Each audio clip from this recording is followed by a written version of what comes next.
Hold up.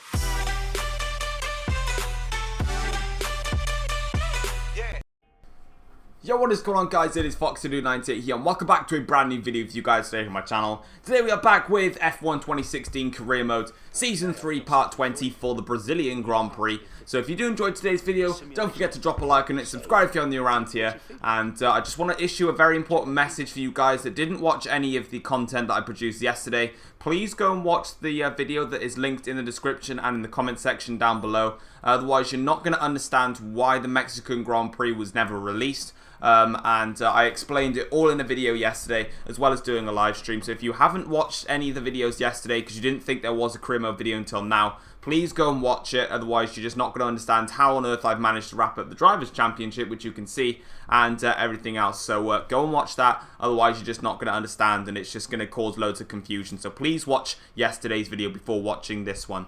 So anyway, guys, then as we move onwards, as you can see, we finished in second place for the Mexican Grand Prix. I said that in the video yesterday. Hamilton won it ahead of myself and then Kimi Räikkönen. Moving on then into the Brazilian Grand Prix. All is wrapped up then in the driver's standings. Also in the constructors' standings, everything is wrapped up between Red Bull and Mercedes. We are officially the constructors, the World Constructors Champions, whatever you tend to call them. So really pleased about that. So we've done the double with Red Bull, which means that our season is... we don't need to achieve anything else with Red Bull, so we definitely will be leaving the team in Season 4 and moving somewhere else, because of course we've done the objective, we've done the double with Red Bull, so we basically perfected with the team.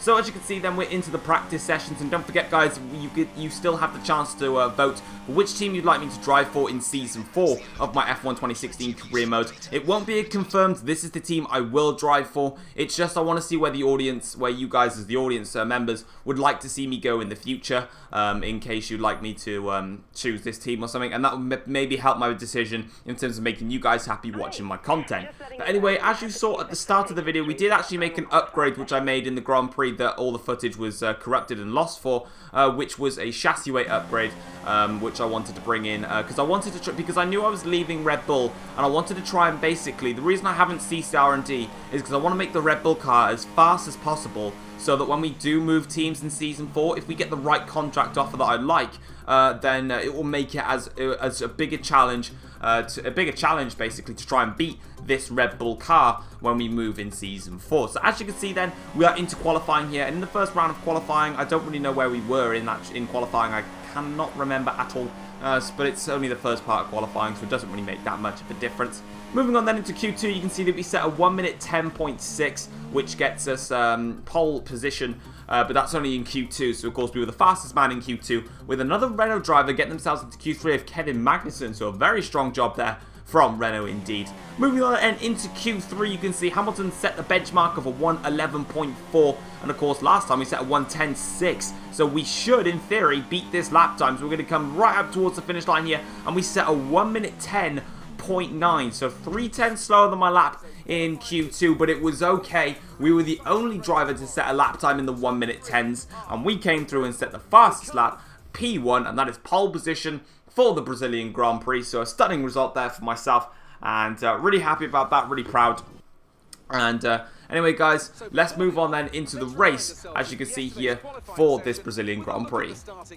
It's Red Bull in pole position then, with Daniel Ricciardo slotting in alongside. Looking down the rest of the grid, we have Rosberg, Hamilton, Sebastian Vettel, and Räikkönen, Perez, Massa, Gutierrez, and Kevin Magnussen. Grosjean, Bottas, Nico Hülkenberg, and Sainz, Kvyat, Button, Jolyon Palmer, and Fernando Alonso, Wehrlein, and Ericsson, Felipe Nasser, and Rio Haryanto completes the grid. And with lights out just moments away, it's time to go down to the track. Right then, guys, as you can see, we are on the grids here for the Brazilian Grand Prix, and as you can see, we're going to be doing a one-stop strategy for this race. We're going to be starting on the soft tyres, and then we're going to be moving over to the hard tyres, ready for this Grand Prix. So it's going to be a one-stop strategy for us in this race, yeah, let's just try and see if we can make this work. So we're going to be starting, of course, from pole position with Daniel Ricciardo. Definitely the biggest threat really is my teammate of Ricciardo. We've definitely been a strong pairing this season, and we're going to be looking to take it forwards. As you can see then, we are on the grid here for this Brazilian Grand Prix. We've got 5 red lights here for this Brazilian Grand Prix, and it is lights out, and away we go for this Brazilian Grand Prix. It's a good start from my teammate Ricardo in this Grand Prix. As you can see, he's got a great start, and he's going to take the inside line into the S section here. Ricardo tries it, but he just doesn't quite have enough to get past me into this S section, but it was a good try from Ricardo, and it was definitely one of his good opportunities already coming out of the blocks here, and showing that he's got a statement of intent here, and he goes in circles all over the back of my car here, trying to find a way past, but there's just no way for him to get past here, and luckily I have survived the first little onslaught that my teammate has put on me, showing that I may have won the World Championship, but Ricardo definitely wants to bring out some sort of a statement of intent here and show why he is definitely a very strong competitor. Moving then into the second sector of this Grand Prix, a very high technical demanding sector with lots of corners, heavy braking zones, sorry, not high braking zones, heavy braking zones with a lot of apexes and corner speeds that you definitely need to get right. My strongest sector really in qualifying. I was over 3/10 quicker in qualifying in this part alone. Obviously I definitely want to try and get this part right. So as you can see, into the middle sector then, we are trying to get away from Ricardo, and we've actually done quite a good job in doing that. You can see that Ricardo's no longer on the proximity arrows, so we've definitely made advantage of what we've done so far. So as you can see, round this final corner and across the pitch straight, we have set the fastest lap of the Grand Prix, which is obvious of course because we're the first person across the line here, and we are P1 and into the lead. And all is well for us really in this Brazilian Grand Prix. So let's get a replay of the start then and have a look at Daniel Ricciardo's start, because it was definitely a good one. So you can see straight away he got a brilliant start off the line here. He got the inside line into the S section, but he had to keep it tight, and that was able, and I had a lot more corner speed there, so I was able to just sneak it round the outside. I went a little bit offline though into turn 2 and turn 3. And that gave Ricardo a very good chance in the run towards turn 4. You can see he has a look for a move, but eventually he doesn't make it stick. So I decided to cut back into the racing line and stay in front, so I could try and basically stay in front of Ricardo. That was my job, and I wanted to make sure I had the racing line to do that. And as you can see, coming through this middle sector here, Nico Rosberg in the Mercedes, very, very close indeed to the back of these two Red Bull cars, and obviously myself and Ricardo. So he definitely is in for a fight. And coming through this difficult part of the circuit here, you can already see how I'm managing to gain a little bit of an advantage. Not quite sure what happened to Lewis Hamilton behind, but you can already see that he is dropping off the pace a little bit here.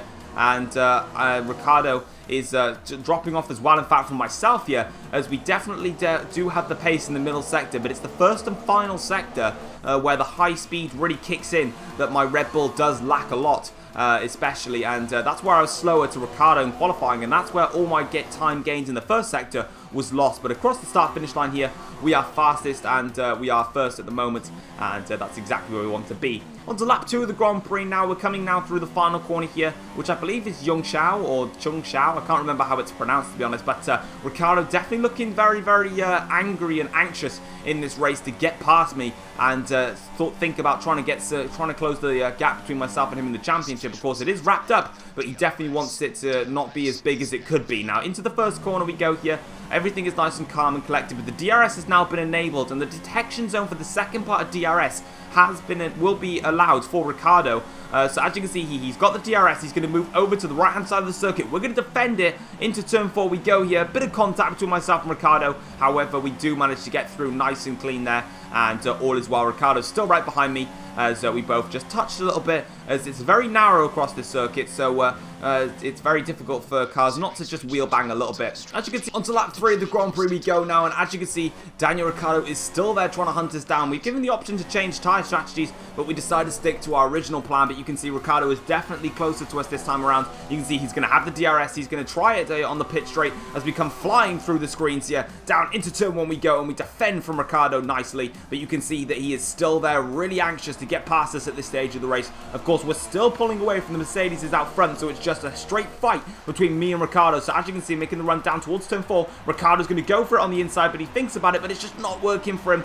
I don't give him as much room as he would have liked, and he had to back into my slipstream again, and then I went into the racing line, and by then there was not enough straight left for Ricardo to even think of any sort of battle. So we survived yet another onslaught from Ricciardo as he's looking really, really handy in this Grand Prix. Skipping to the end of lap 4 now, you can see that Ricciardo is right there, but you can see that Nico Rosberg is actually now 3.8 seconds, I believe that said, back. So he's very, very far behind indeed in this Grand Prix, but Ricciardo looking very good again. You can see the DRS will now open for Ricciardo, and now down the pit straight we go here. Ricciardo's going to go to the outside line for turn 1, which is going to give him the inside into turn 2, so I need to be wary of that. A little bit of a touch there again from me and Ricciardo, but we managed to stay in front of him, and that is sorted. But you can see that it's not over yet, because Ricciardo gets a fantastic drive out of turn 3, and it's going to help him really nicely here as we come now down towards turn 4. Ricciardo goes to the inside line this time, braking nice and hard into turn 4 we go, and Ricciardo gives me a whack and pushes me off the circuit there and barges his way into the lead of the race. A very aggressive move from Ricciardo, but at the end of the day, it's a narrow circuit, and I wasn't too upset that Ricciardo got past me in that sort of fashion. Of course, I was a little bit angry at the time, but thinking back of it when I was going and editing this video, editing the video itself, it's a very narrow circuit, and towards turn 4, he didn't necessarily give me as much room around the outside as possible, and sort of pushed me off the circuit in a way. So in a sense, I am a little bit mad in that way, but you know, what can you do? So as you can see here, we're trying to stay with Ricciardo, but we've got horrible understeer at the moment. These soft tyres have got no more life left in them, and we're just trying to find some grip here, and Ricciardo pulling away out front, but we've just got absolutely nothing left in these soft tyres, and it is definitely time for us to make our pit stop. And luckily for us, it is time for the pit stop. So as you can see then, we're going to be coming into the pits for this to take out replace the soft tyres and put on the hard tyres, which is going to take us to the end of the race. So as you can see here, we're into the pits now, and the Red Bull team actually did a stunning job here. I can tell you that pit stop took 1.944 seconds, so a sub 2 second pit stop from the Red Bull team. A fantastic job from them, and they get me out. Probably I still got out in a bit of traffic, I do believe. However, a great sub 2 second pit stop definitely is going to help me in terms of my charge on Ricciardo, because of course he is now the hunted and I am the hunter in this Grand Prix. So as you can see, we join out unfortunately in quite a bit of traffic, and we wasted no time getting through these traffic, because of course I was still angry at this point that Ricciardo pushed me off the circuit into turn 4, because of course that's just the adrenaline rush that you get when you play this game. So obviously I'm now thinking really hard about just trying to make loads and loads of overtakes, and if I have to barge my way through cars, I will do just that. So as you can see here, we're closing up to Jenson Button, looking all over the rear of his car here, trying to find a little bit of a gap somewhere to push, and now I find it's a good time here. So we're going to go down the inside of Jenson Button. We brake nice and late, but Palmer's there as well, and you know what, I'm just going to whack Palmer out the way. I'm not really that bothered, to be honest. And as you can see, Ricciardo now into the pits here, and we're coming now towards the final corner here. And however, Ricciardo was already in the pit, so he's actually got quite a big gap on us, so I'm not 100% sure if we can get the jump on Ricciardo, and being stuck in the traffic, so through the middle sector especially, is not going to help us out here. So as you can see, we're just going to have to see where Ricciardo comes out in all of this. You can see him on the mini-map. He's now coming out of the pits here. So we're going to have the outside line into this first section, and then the inside line, and then Ricciardo is actually going to stay in front of us, and he may have actually gained a little bit of time here. So Ricciardo there, just in front of Carlos Sainz, does retain the lead of the Brazilian Grand Prix. We put the car into rich fuel mixture as I look to try and hunt down my teammate in question, who is just in front. Unfortunately, guys, we're skipping all the way to the final lap of the Grand Prix. I found out that the contact between me and Ricciardo actually caused a slight bit of damage to my front wing, and that did give me a little bit of understeer in the car. But however, I was able to close up on Ricciardo in the middle sector. However, in the first and final sector, Ricciardo was just able to pull out that little bit more, and nothing else happened behind us, hoping for a safety car or something to maybe pit on some softs and then charge at Ricciardo in the end. But at the end of the day, it's going to be P2, quite a quiet Grand Prix. I reckon if I was able to stay in front of Ricciardo in the pit stop phases, I may have been able to have put up more of a fight against Ricciardo when we both were on the hard tyres, and that could have made for a very thrilling Brazilian Grand Prix. But unfortunately, because Ricciardo got in front of me by by putting on that aggressive manoeuvre, he was able to control the race from there. And it wasn't like Ricciardo was really fast and I was holding him up. The gap from lap 7 all the way to lap 18 went from 1.5 seconds to 6.2 seconds. So I only lost 5 seconds in the space of 12 laps. And of course, my tyres were going off at the end, and I was losing a second a lap on the final 2 laps. So me and Ricciardo were definitely evenly matched for pace. pace, but Ricciardo just had that little bit more in the first and final sector, in Sector 1 and Sector 3, and that definitely helped him a lot. And unfortunately, I did reduce the downforce on the car as well, but obviously maybe I needed to reduce it a little bit more, because I felt really good in the middle sector, but again, just didn't quite have it in the first and final sector. But Ricciardo bounces back then after his DNF in Mexico, which cost him the Drivers' Championship. But that is going to be it then for the Brazilian Grand Prix. You can see Ricciardo won the race ahead of myself and Nico Rosberg. Lewis Hamilton finishing a little bit down the order, so I'm not quite sure what happened to Lewis Hamilton in fact. But something obviously went wrong, so you can see there he is not going to be happy with that performance. But as you can see in the driver's standings, it is Red Bull from Mercedes, from Ferrari, from Williams, from Force India. So it's a bit stranger to see that. It's actually quite funny. As you can see, looking down the rest of the order here.